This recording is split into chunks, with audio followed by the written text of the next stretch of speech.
The 12 tribes of Israel. Diyan po sa ating cover pic, makikita nyo po yung 12 tribo ng Israel. At meron po silang 12 symbols predicting or prophesying their future upon giving the blessings ng kanilang ama. Saan ba nagmula ang 12 tribes of Israel? Sa genealogy po, makikita po natin dyan. Hindi ko makita. Okay. Makikita po ninyo dyan. Mula po kay Abel, mula po kay Eva at Adan, ipinanganak si Abel at si Cain. Si Abel ay pinatay ng kanyang kapatid na si Cain, at si Cain naman po ay sinumpa at hindi karapat-dapat na magtaglay ng linya na matuwid. Kaya po nagkaroon ng panibagong line, nagkaroon ng panibagong anak, panibagong Seth, at pinangalanan itong Seth. Yan. Mula sa lahi ni Seth, ipinanganak si Noah, na mas kilala sa gumawa ng arko, at mula naman po kay Noah ay may 3 silang anak, si Sham, si Shem, at saka si Japhet. Sa 3 anak na yon, ang kinikilalang ama ng lahi ni Abraham ay si Shem. At mula kay Abraham, ipinangako ng Diyos na ang kanyang binhi ay magiging piniling bayan, pinili sa lahat, the chosen nations. At hindi man agad ito dumating sapagkat hindi nga agad pinagkalooban ng anak ng Panginoon, si Abraham. But what God had promised will come to pass. There may be delays, but it's not a denial. Sapagkat ang pangako ng Panginoon ay matutupad. So from Isaac, ipinanganak si Jacob. And later on, Jacob ay pinangalanan ng Panginoong Israel. And from Jacob, ipinanganak ang 12 tribo, the 12 tribes of Israel. Merong 4 na pangunahing ina, ang 12 tribong ito. Ang kanyang asawa, na si Leah at si Rachel, at ang kanilang mga kasambahay or concubines, si Silpa at si Bilha. Sa 12 anak, iba-iba ang kanilang naging ugali. Ngunit ang isang pagkakamali at pagsang-ayon sa dyablo ay pwedeng pagmulan ng pagkasira at pagguho ng ating magandang pangalan. Ingatan ang ating karakter. Huwag ipagpalit ang pangmatagalang pagpapala ng Diyos sa pansamantalang kasiyahan o tatagumpay. It may not be exactly like what Reuben did. Maaaring hindi ganon ang ating pwedeng magawa. But one wrong decision and one wrong action can take away the blessings of God. Kaya, tayo, pag meron tayong mga pinanalangin at bibig ng Diyos, pag may mga pagpapala, ayusin na. Butihin na, sapagkat maaaring mawala ang pagpapala. Kaya kung tayo ay nagtatrabaho, pagpapala, ayusin na natin. Pinag-aaral ka, tapusin mo na. Nagkaroon ka ng mabait na asawa, mahalin na. Pinagaling ka, ingatan na, at binibless ka, maging tapat ka na. Bakit? Sayang. Katulad ni Reuben, nasa kanya ang pagpapala. Pero isang maling desisyon at isang maling aksyon na wala. Maintain God's blessings. Ang minimaintain natin sa buhay, hindi lamang yung physical, dapat tama ang ating mga BP, tama ang ating mga sugar. Hindi mo lang minimaintain, hindi yung maintain yung balance ng iyong pera o ng bangko. Isa sa mga minimaintain natin, bukas sa pananampalataya, sana pag ang Diyos nagbuhos ng pagpapala, tayo ay maging katiwala. Be a good steward. Alagaan ng pagpapala at huwag natin hayaang mawala. There's a saying, may mga opportunity na once lang dumarating. Once lang dumarating. Kaya yung pagpapalang yun, kailangan nalagaan natin. Reuben, anong lesson na kukuha natin sa kanya? Doble-doble yung pagpapala dapat. Dapat siya ang leader, dapat siya ang panganay. Don't exchange God's blessing for temporary pleasure. Ang pangalawang anak, si Simeon. What can we learn from Simeon? Basahin natin Genesis chapter 49, verse 5 and 7. Huwag mo natin palang sasaraduhan, dire-diretso. Genesis chapter 49, verse 5 and 7. Everybody, read. Simeon and Levi are brethren, instruments of cruelty are in their habitations.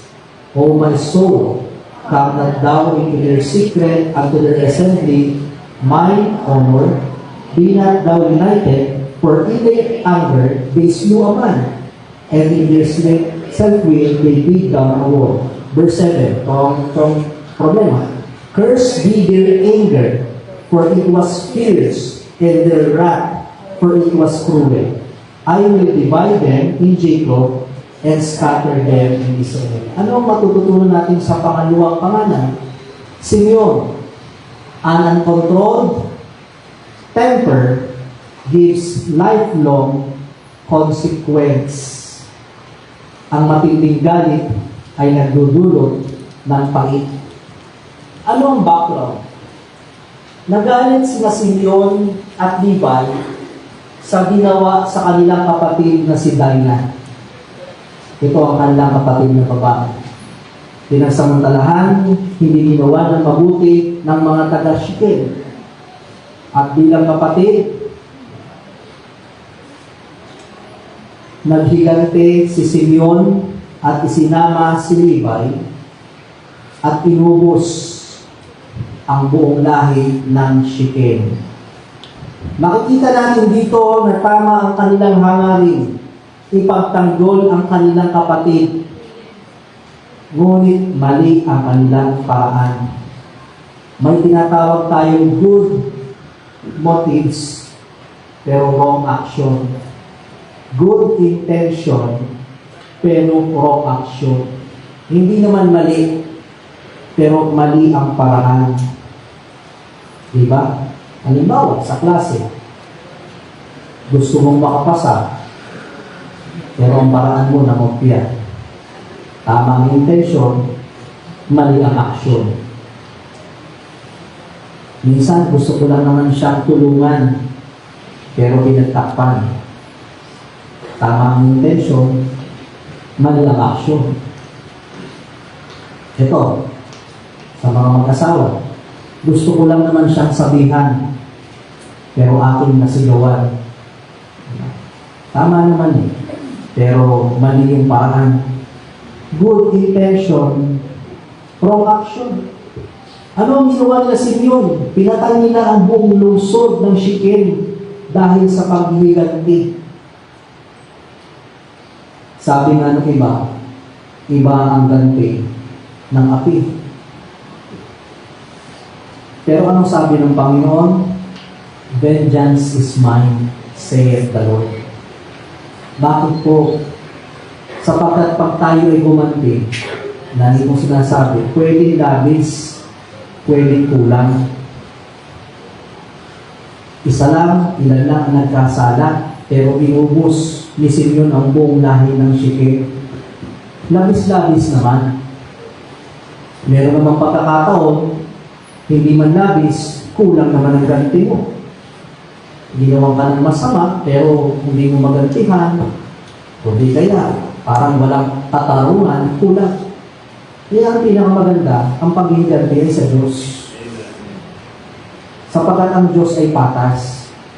Maaaring makalusot man ngayon, pero walang hustisya hindi pinapalusot ng Panginoon. Pero sa tagpong ito, ininagay ni Simeon at ni Levi sa kanilang mga kamay ang paghihiganti. Yung kanilang galit. Ang galit ay mabuting alipin, ngunit napakasamang amo.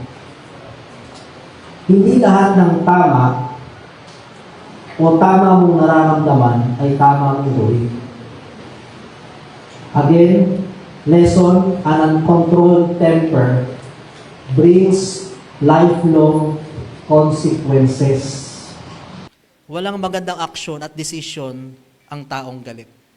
Napansin niyo ba minsan, may gusto na kayong gawin, pero dahil kayo ay nakakalma, lumipas ang ilang oras, ilang araw, nagbago yung gusto nyong gawin, ay hindi na pala.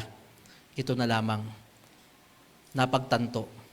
Pero si Simeon, nadala siya ng galit, an uncontrolled temper na nagbigay ng lifelong consequences. Meron ba sa ating katulad ni Simeon? Magagalitin o walang control sa ating bibig o sa ating emosyon? Sa magkakapatid, hindi nawawala. Sana sa ating magkakapatid tulad ni Simeon o sino man sa ating magkakapatid, makikita natin yung lesson, uncontrolled emotion that leads to wrong action. Learn from Simeon.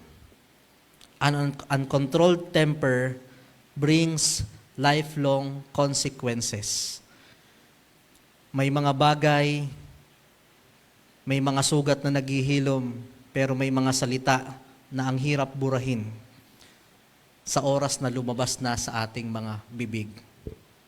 Kaya katulad ni Simeon, matuto tayo na kontrolin ang ating mga galit sapagkat silence is winning the battle.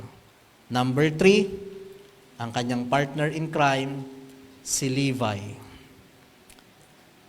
49 verse 5 and 7. Nabasa na po natin, kasama si Levi. Sila ang magkasama. Ano ang lesson kay Levi? Your failure is not your final. Kasama siya ni Simeon eh. God can redeem your past. Alam natin yung background kanina, si Levi, ang sinama ni Simeon para maghigante sa Shechem. Sila yung tinatawag na partners in crime. Let's be a good partners, but not in crime. Pero meron talagang mga ganun eh, yung talagang nagsama kayo sa, sabihin nating medyo kalokohan. May mga ganun tayong brothers. Alala ko sa aming magkakapatid, iba-iba kami ng closeness. Meron kaming naging bonding ni Jane. We have spiritual bonding of Pastor Lem, pero kami ni Pastor Elbert dati yung medyo Levi and Simeon. Okay. Partners in crime. Pero noon yun. Ngayon, siya na lang ang kriminal. May mga ganon na, ito yung tatawagin ko pagka medyo partners in crime. But let's not be partners in crime.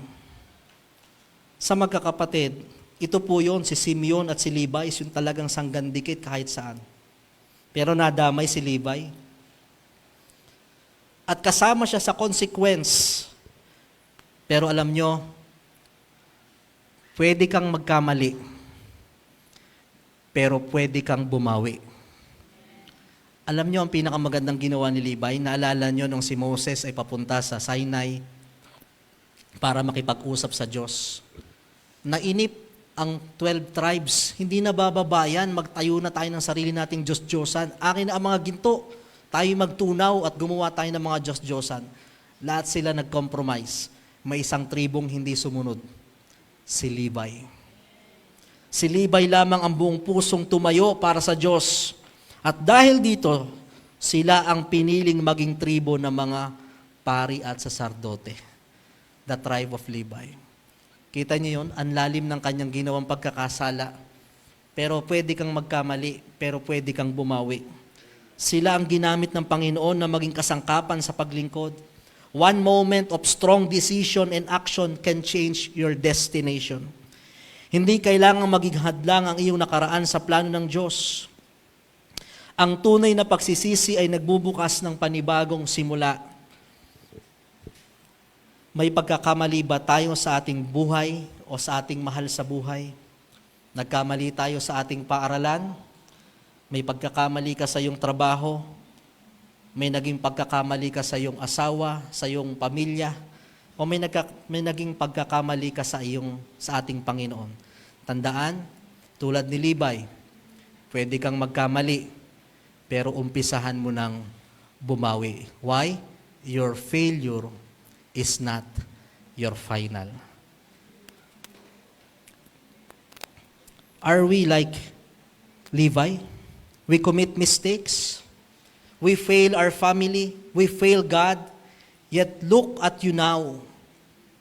Tulad ng tribe of Levi's, hindi karapat-dapat. Dapat nga, talagang wala. Pero sila pa yung ginawang makalapit at gamitin sa ministeryo ng Panginoon. That is grace. Yung mercy, sapat nang ikaw ay patawarin, maawa. Pero yung grace, matapos na ikaw ay patawarin, ikaw pa yung ginamit ng Diyos upang maging malapit sa Kanya. We are all here by just the grace of God. Biyaya lang ng Panginoon. None of us here is worthy. We are like Levi's. We fail in some time. Pero ang inihintay lang ng Diyos, isang desisyon, isang aksyon na magbabago muli ng ating landas. Again, Levi's, your failure is not your final. God can redeem your past. Ano man ang ating mga naging pagkakamali, may naging pagkakamali ka sa iyong paaralan, bumagsak ka, nagkamali ka, pwede kang bumawi. May naging pagkakamali ka sa iyong trabaho, pwede kang bumawi. May naging pagkakamali ka sa iyong mahal sa buhay, umpisahan mo nang bumawi. At higit sa lahat, kung tayo man ay may naging pagkukulang at pagkakamali sa Panginoon, pwede tayong magkamali, pero may panahon pa tayong bumawi. Levi's. Number 4, pang-apat sa magkakapatid. Parang kaya kong tapusin yung 12 ba? Tingnan natin. Judah. Judah. 49, verse 8 to 12. Okay, 49, verse 8 to 12. Basahin natin. Ready? Begin. Judah. Basahin natin, loud and clear. Ready? Begin.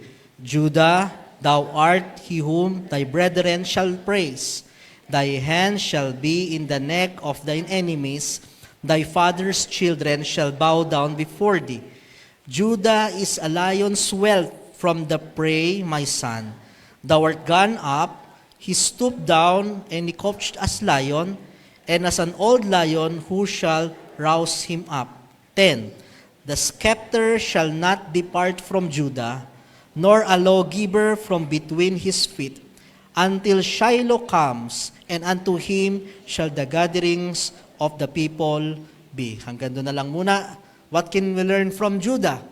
Leadership requires responsibility and accountability. Reuben, ang panganay, dapat siya ang leader. Lumampas kay Simeon, ibang leadership ang binigay kay Levi, and then napunta sa pang-apat kay Judah. Hindi rin naman perpekto ang buhay ni Judah. Nagkaroon siya ng malaking pagkakamali kay Tamar. You know the story of Tamar? It's another story. Napakagandang story yan, yung kanyang manugang. In the story,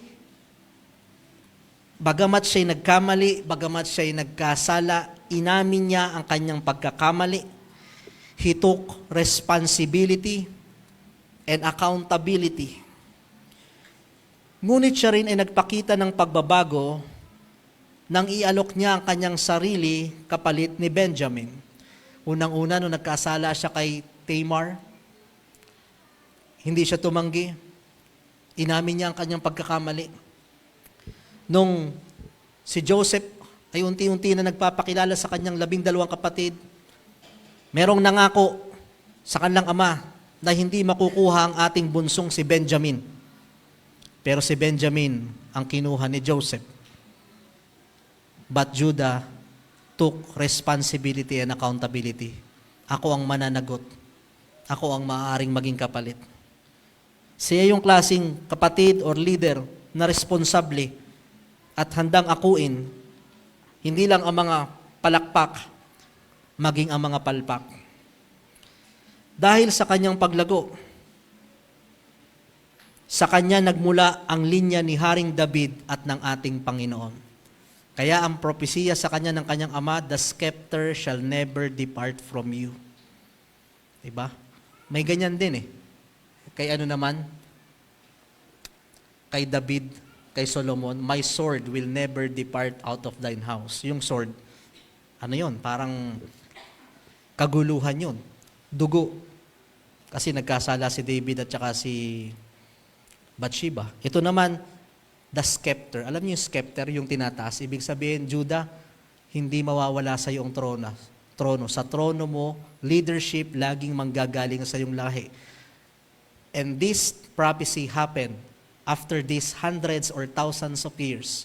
At nangyari nga, lahat ng linya ng leader ay nagmula sa lahi ni Judah hanggang kay David, kay Solomon, hanggang sa ating Panginoon. Ba't nangyari yon? Sapagkat naging leader si Judah na may responsibility at accountability. Hindi perpekto ang ginagamit ng Diyos, kundi ang handang magbago. Ang tunay na leader ay marunong umamin, magsisi at manindigan. We are all leaders. Hindi man sa church, sa inyong tahanan, sa inyong paaralan, sa inyong trabaho, we are bound to be leaders. As Christians, tayo ay tagapanguna. Ang tunay na leader ay marunong umamin, magsisi at manindigan. Accountability. Ang isang lingkod ng Diyos, ang isang tao na itinataas ng Diyos, marunong din ng hindi lang responsibility, kundi accountability. Unang-una, when we say accountability, hindi umiiwas pag nagkakamali. Hindi tayo umiiwas pag nagkakamali. Hinaharap natin ang ating mga pagkakamali. Handa tayong magpaturo. Handa tayong matuto. Ang accountability, inaako, hindi nagtatago. Diba? Madaling mag-show up pag alam mong papuri ang matatanggap mo. Diba? Sa trabaho, ang daling mag-show up pag alam mong good vibes kayo, pag alam mong magandang nagawa mo. Pero madali ding magtago pag alam nating hindi maganda ang masasabi sa atin. Sapagkat ang accountability, inaako, hindi nagtatago. Nagpapakumbaba, hindi nagwawala. Pag tayo may mga pagkakamali, pag tayo napupuna, pag tayo tinatama, imbis na magpakumbaba, hindi, dahil hindi tama ang puso, nagwawala. Mahirap i-rebuke. Diba? Nararanasan nyo yan bilang mga magulang sa inyong mga anak. Tama ba mga young people? Pag nasisita, kayo ba ay nagpapakumbaba o nagwawala? Amen nga yung mga magulang kung nagwawala. Oo. Diba? Hindi lang kayo nag-show up pag highlights. Si Judah ay tinanggap niya yon. Kaya siya tinaas ng Panginoon. Accountability, bumabawi. Hindi nang babawi. Magkaiba yun. Pag alam mong may pagkukulang ka, hindi yung hahanap ka ng ipupukol mo sa kabila. Hindi yung hahanap ka ng ipambabawi mo. Sapagkat ang accountability, bumabawi. And if you want to be a leader, be like Judah. Take note, unti-unti yung leadership na ibinigay kay Judah, hindi agad. Hindi naman siya yung natural na panganay. Nung 12, nung nagkasala siya kay Tamar, hindi agad siya. Nung magpapangitan na sila kina Joseph, hindi pa rin. It took process. Hindi agad eh. Pero unti-unti, nakita ng kanyang ama na itong anak kong ito, siya yung kinakitaan ko ng leadership. Siya yung kinakitaan ko ng responsibility and accountability. It takes process. Sa inyong mga trabaho, tinitingnan ng inyong galaw. Sa paaralan, maging ng ating Panginoon. At ang Diyos nagtataas doon sa mga taong nakikita niyang responsible and accountable. What makes him to be a leader? Leadership requires responsibility. Pagtugon sa pangangailangan, nandun siya pag may pangangailangan, and accountability pag-amin sa suliranin. Kaya yung symbol na ibinigay kay Judah ay lion, just like Jesus Christ. Ang lion ay simbolo ng isang hayop na hindi umuurong sa laban. Why lion is the king of the jungle? Ang lion ay hindi sumusuko sa laban. Ang lion ay hindi tulog. Pagising muna ang tulog.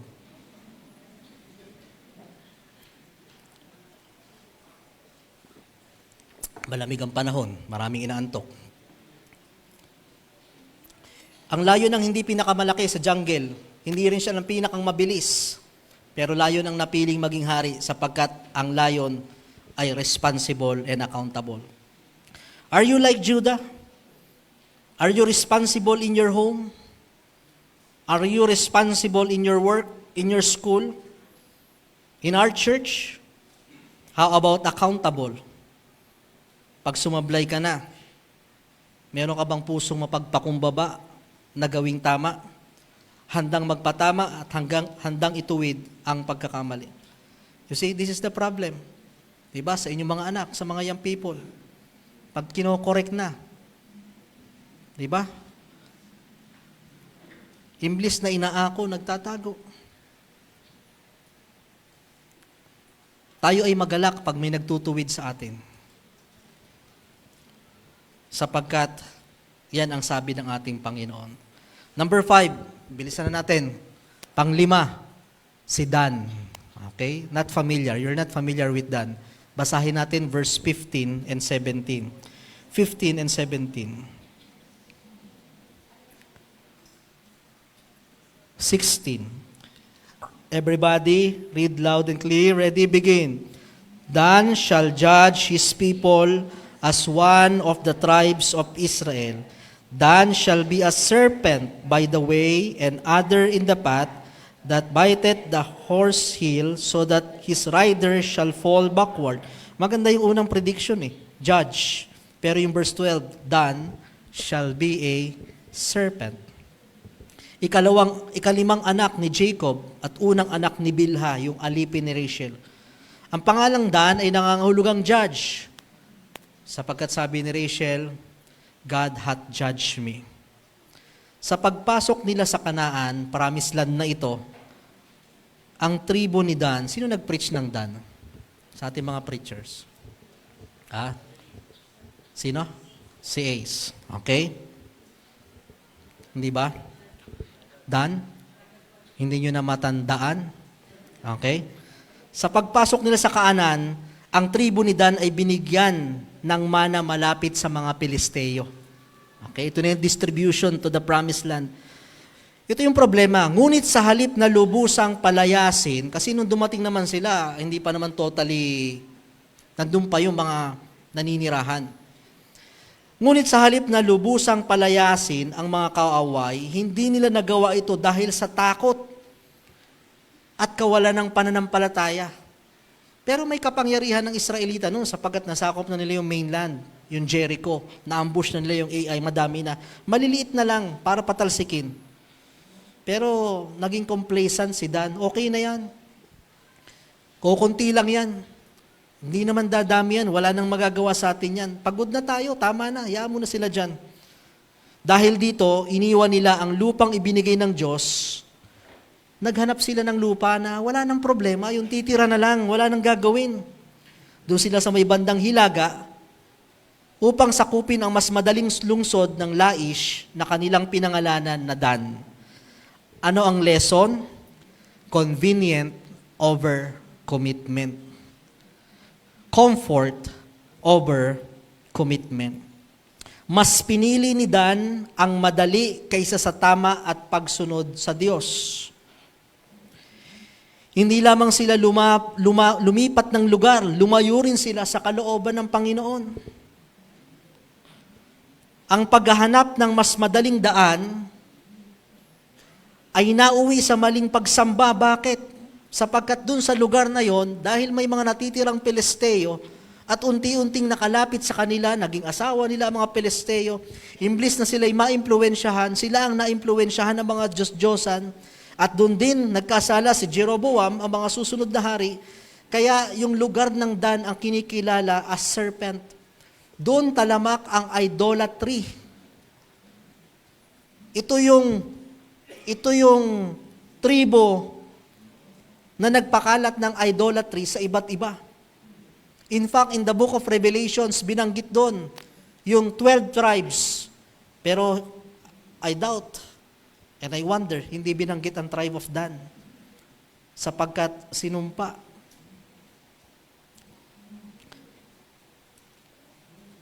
We choose comfort over calling. Mas gusto natin yung madali kaysa pagsunod. Maraming Kristiyano ang alam ang gusto ang ipapagawa ng Diyos. Alam na natin kung ano ang gusto ng Diyos. Ito yung inutos ng Diyos. Parang kay Dan, dito kayo. Pero mas pinili ni Dan sumunod, hindi sumunod at piliin ang madali. Ngayon, mas madali. Ano ang mas madali ngayon? Mas madaling matulog kaysa sagutin ang panawagan na dumalo sa pananambahan. Mas madaling magpahinga na lang kaysa dumalo ng ating prayer meeting. Mas madaling mag-scroll ng Facebook, ng Instagram, kaysa magbasa ng Bible. Mas madaling umiwas kaysa magbahagi ng Ebanghelyo. Mas madali. That's why, answering the call of God, it takes sacrifice. Pero alam ng Diyos yun ang mas makabubuti kay Dan. Pero kay Dan, wag na lang. Meron din namang ibang paraan yung hindi mahirap, yung walang sakripisyo. Comfort never produces spiritual maturity. But Dan chose comfort over calling. We choose convenience over commitment. Ano yung convenience? Yung mas madali. Kapag mahirap na ang ministry, gusto na nating umatras. Doon lang tayo sa convenient.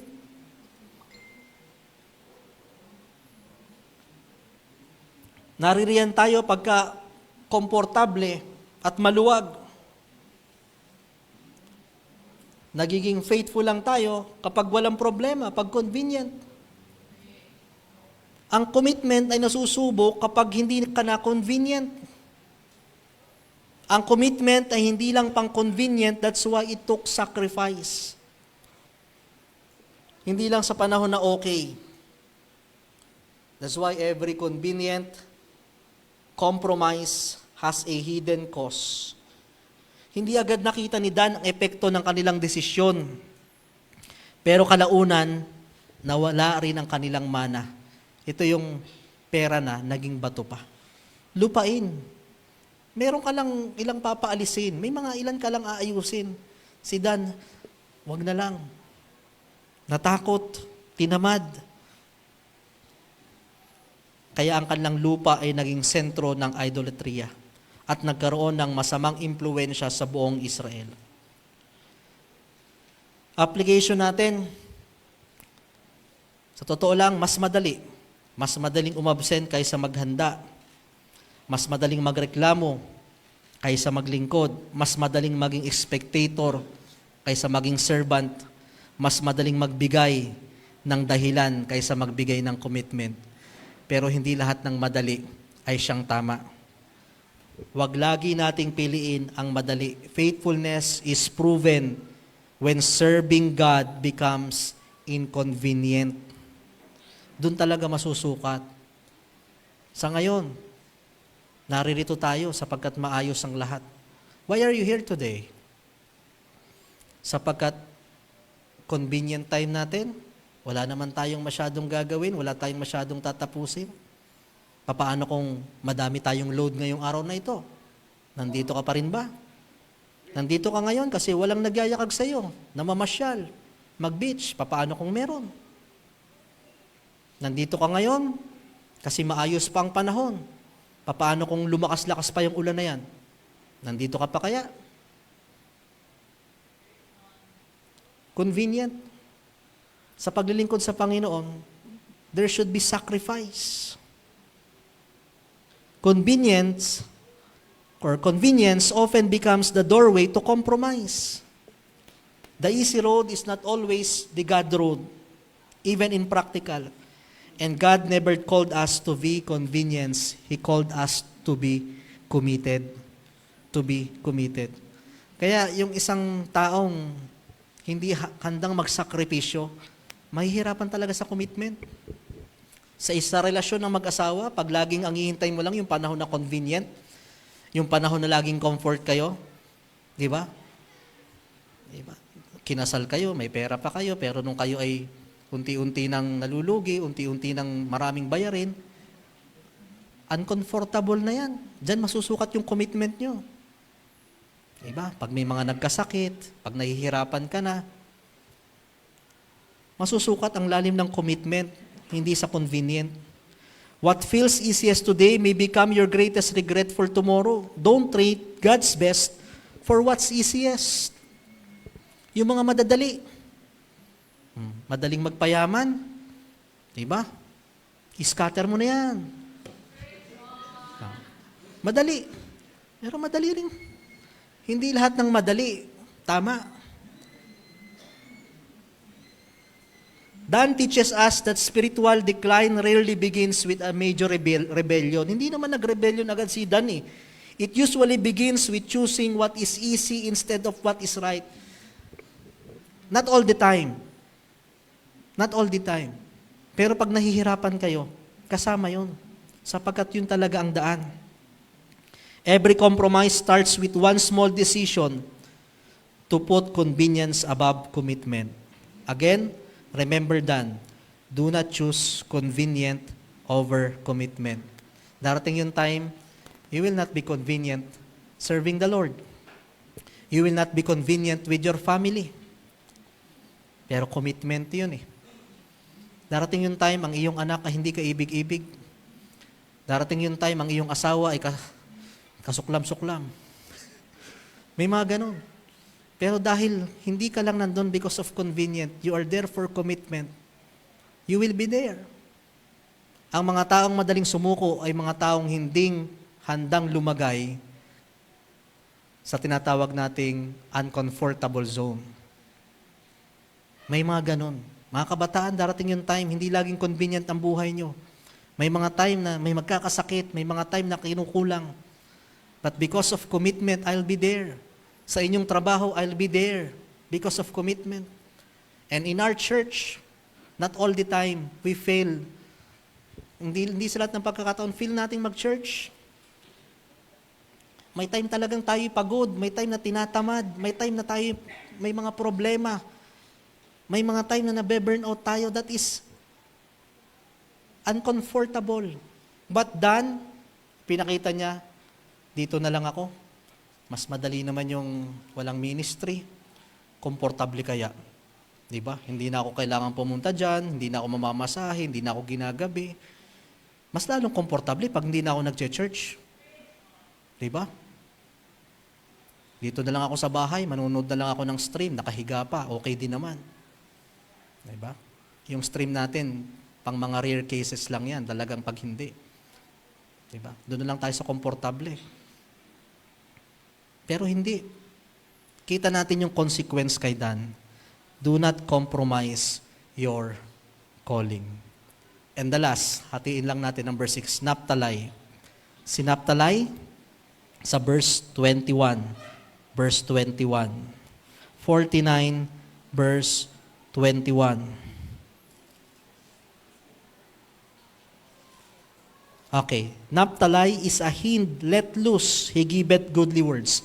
Yung symbol na binigay kay Naphtali ay hind, parang deer, na para daw pinakawalan, may kalayaan, kahit saan sa makarating yung deer, pero ang kanyang pinapakawalan ay good words.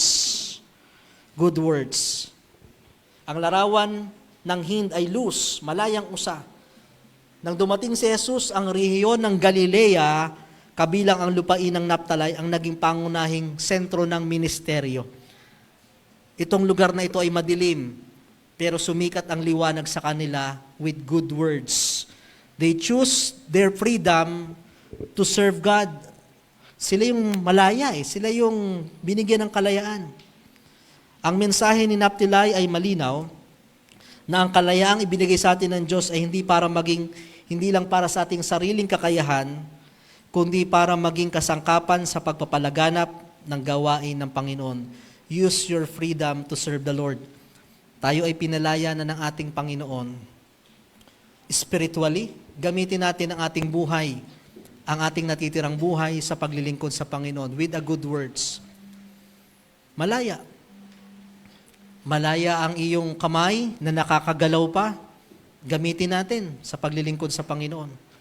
Malaya pa ang iyong paa na nakakalakad, bagamat medyo sumasakit na ang mga tuhod, pero hanggat kaya pang lumakad, malaya ka, gamitin mo sa pagtungo sa bahay iglesia. Malaya. Gamitin natin kung ano man yung mga kalayaan na meron tayo. With a good word, sabi nito, ginamit ni Naphtali yung kanyang freedom.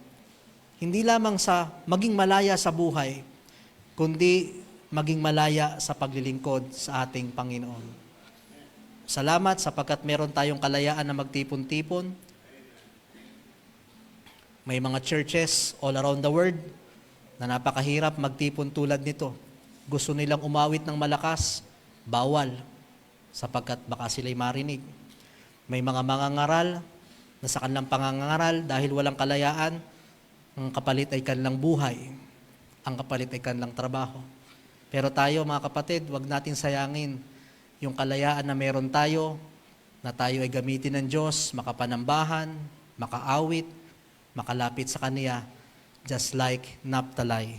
12 tribes of Israel. What in the world these characters did in the past have to do with us today? Sapagkat ang kanilang istorya ay hindi lamang nila istorya, their history is also or can also be our story. Sa anim na banggit na magkakapatid, alin tayo dito? Alin ang nakarelate ang ating buhay? Could you be Reuben? May naging pagkakamali? May mga bagay na nawala sa atin, pero pwede tayong maging Levi. Pwede tayong bumawi sa ating pagkakamali. Are we like Simeon? Parang hindi ko makontrol ang aking galit. Hindi ko makontrol ang aking emosyon. Makikita natin sa buhay ni Simeon. Are we like Dan?